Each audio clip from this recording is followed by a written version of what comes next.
on a une promotion parce qu'on est objectivement le ou la meilleure, mais pas parce qu'on a réussi à prouver que les autres, ils étaient mauvais.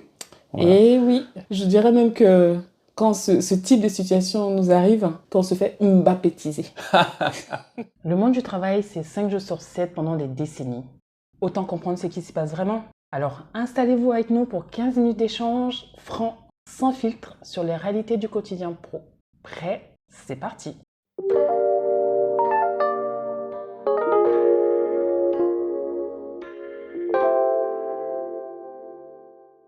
Hello Yann! Hello Agathe! Ça va? Très bien, toi? Oui, et cette semaine? Bon, tranquille, hein. On met trop boulot dodo, la routine, ça reprend. D'accord. Moi, écoute, je vais extrêmement bien. Extrêmement? Ah ça? Ouais, j'ai une belle semaine. D'accord. Professionnelle et footballistique. Footballistique? Exactement. Ah, parce que tu regardes le football? Ben écoute, j'aime bien le foot parce que ça reflète un petit peu les stigmates de la société. Ah bon, d'accord. Et qu'est-ce qui s'est passé dans le foot qui fait que tu es si heureuse? J'ai assisté à un match d'exception. Ah bon? Lequel? Ouais. Ben, évidemment avec le Real.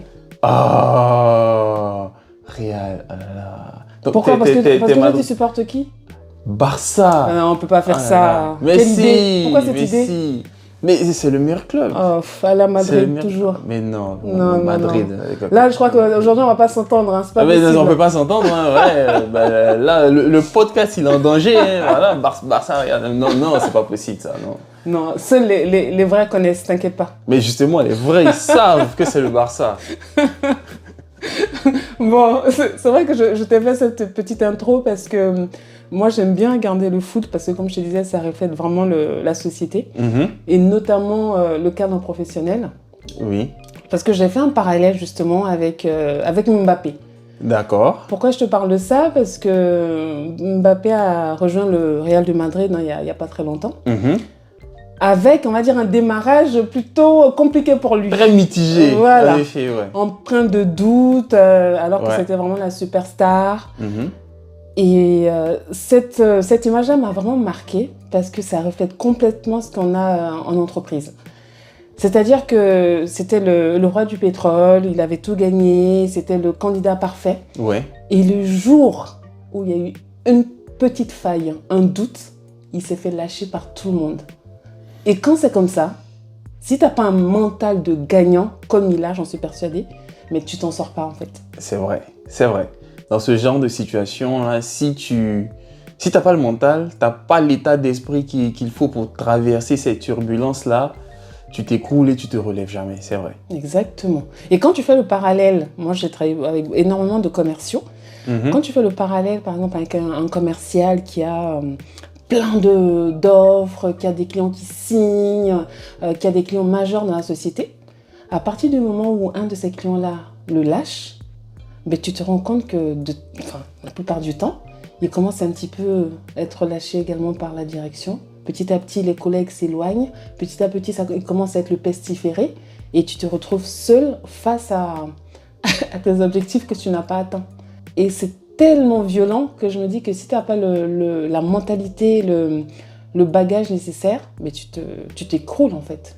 Et on n'est pas loin du burn-out. Hein. C'est vrai que pour les métiers type commercial et tout, là, vu que tout est vraiment lié au client que tu as, au contrat que tu réussis à faire signer et tout, on te juge vraiment par rapport à ça. Et que derrière, c'est, j'ai envie de dire, c'est la nature de l'entreprise un peu même. En tout cas, la nature qu'on a tendance à observer. On est attaché aux chiffres. Est-ce que l'entreprise elle progresse? C'est ce que, disons, dans les hautes sphères des entreprises, c'est ce qu'ils regardent. Ils ne se soucient pas beaucoup d'autres choses.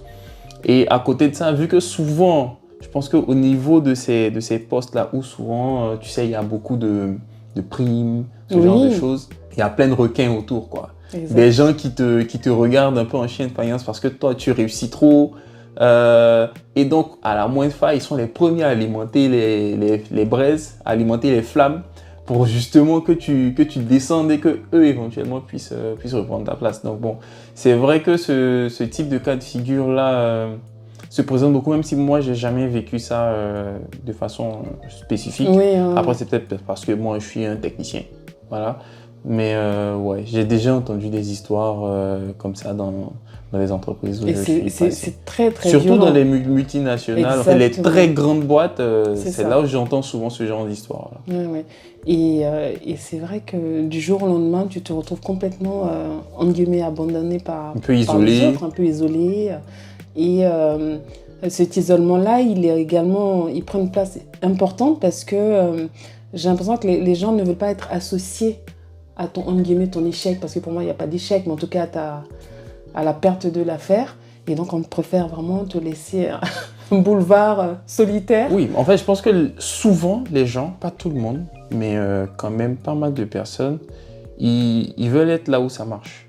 En fait, ils sont là par intérêt. Ils sont pas là pour toi, mais ils sont là juste parce que, disons, il y a un environnement autour de toi qui fait que ça marche pour toi. Donc, ils sont là pour profiter de cet environnement-là. C'est ça. Donc, ils sont amis avec toi dans l'entreprise pour être bien vus parce qu'ils sont avec celui ou celle qu'on voit le mieux. Exactement. Mais le jour où ça va plus, eh bien, en fait, c'est un peu comme quand tu sais quelqu'un va se faire licencier. Oui.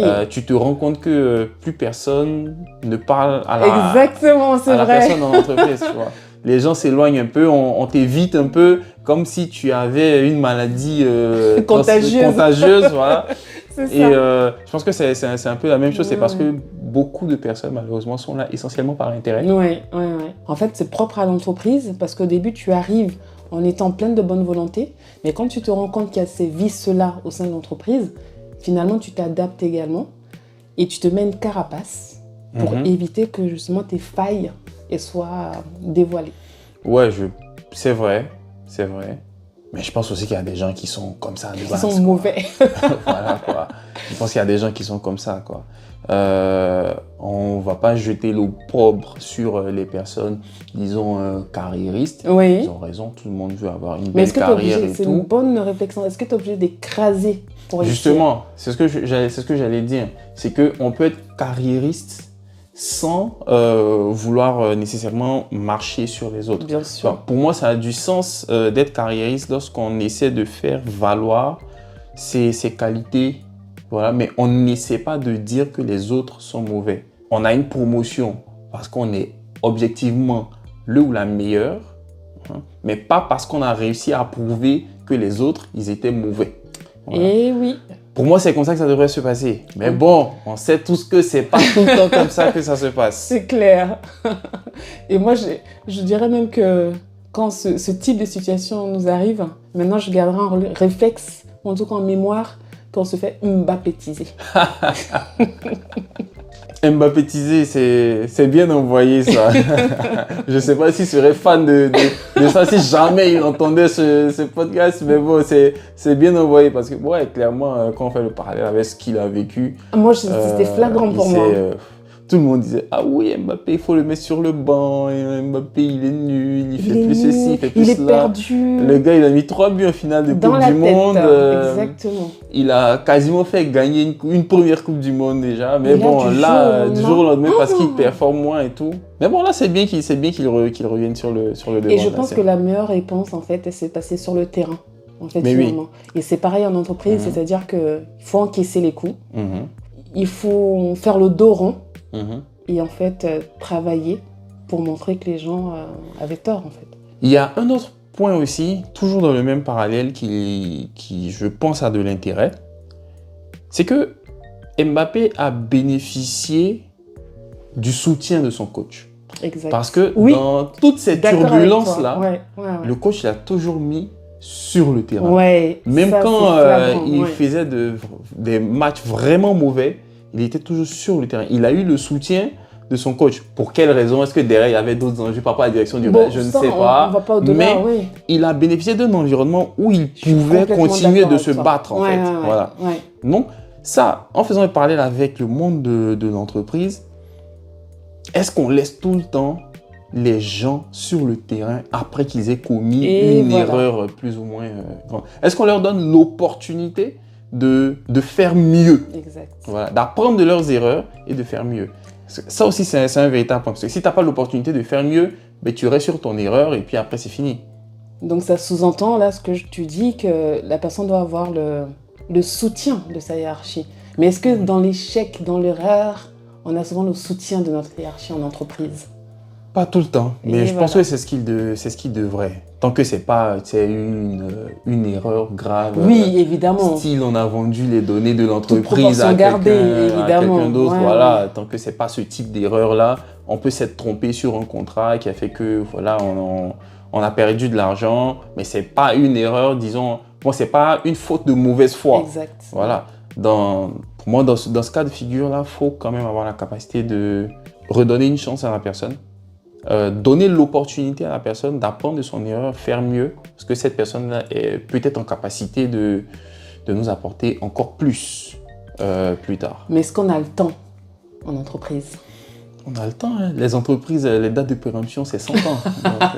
Il y a le temps. Après, tu me diras, est-ce que les actionnaires en veulent? Est-ce que les actionnaires sont tolérants? Parce qu'ils ont de l'argent, ils ont des intérêts. Ouais.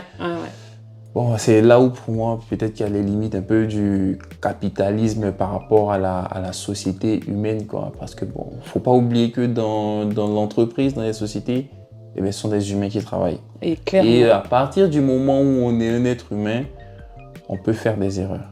Et comme je dis, tant que c'est pas de la pure mauvaise foi, où on met vraiment en danger l'entreprise par vraiment mauvaise foi, on fait pas correctement son boulot, voilà.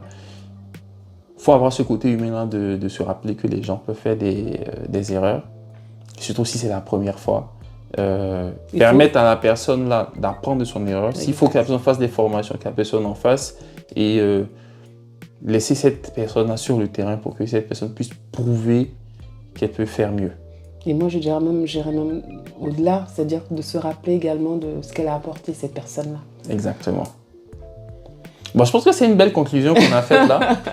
C'est un sujet plutôt détente aujourd'hui, foot, tout ça. Donc, merci de nous avoir écoutés. Je ne sais pas ce que vous pensez de ce sujet-là, de l'histoire aussi de Mbappé. Nous sommes curieux de savoir ce que vous en pensez. Est-ce que vous êtes déjà fait Mbappétiser au boulot? Nous serons ravis d'entendre votre histoire. Encore merci de nous avoir écoutés. Et reviens au Real, s'il te plaît. Non, toujours au Barça. Là. Non. Jamais le Real. Visca Barça. Allez, au revoir. À bientôt.